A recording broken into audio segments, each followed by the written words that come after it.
All right, let's make a quick case study. It's a trade I didn't take, missed it, didn't take, whatever you want to class it. I didn't take the trade, but it fitted my entry drill. However, I was not confident into taking the trade. I was fearing price action, not fearing to enter the trade. I was fearing price action, like because where are we in price?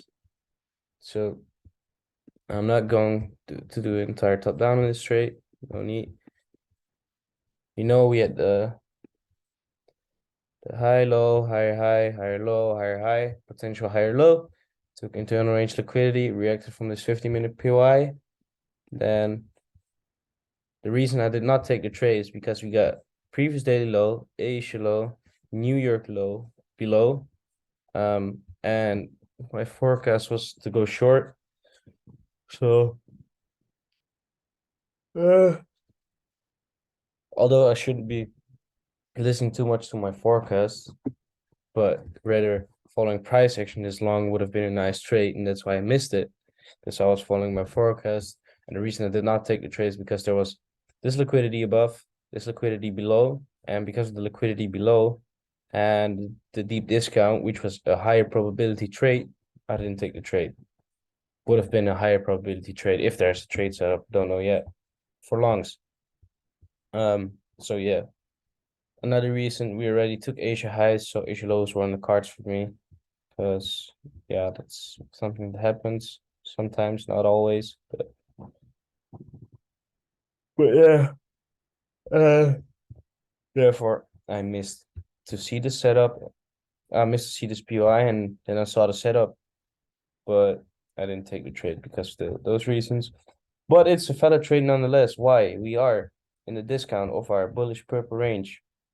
We took some internal range liquidity over here. Then we have this high that leads to low. But if we go over here, we can see a low, a high, and we are within that. So if anything, that's not good for the trade, if that makes sense. However, if you do it like this, yeah, if your minor break over here, because you get a high, low, higher, higher low, higher high, bearish break, taking out the internal range liquidity, but still respecting this this area over here, and then bullish break. So over here you have your bullish break. Let me make it more clear. So that's your bullish break.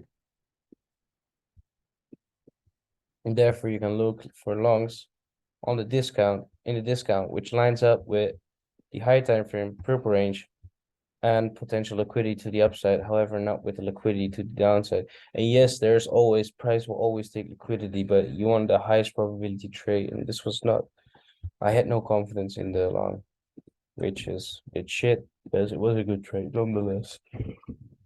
Going down lower, what can we see?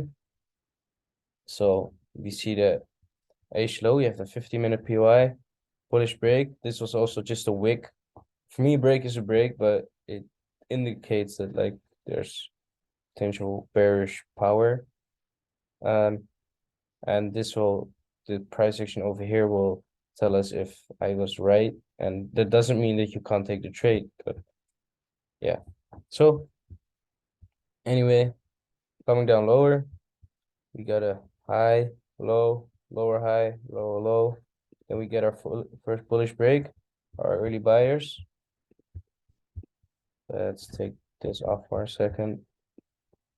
Our early buyers, as you can see, took out the highs that led to this low. Then bearish break again, followed by another bullish break. And then you have your entry POI or the block, I think you want to call it. And you get your long setup.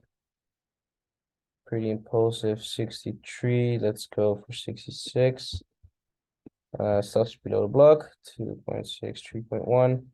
And 1 to 5 gets hit over here. If I go for 1 to 5.1, 1 to 5.2. If anything, you can target either the high or you can target the liquidity, which would have been even better. And that gives you a 1 to 6.4.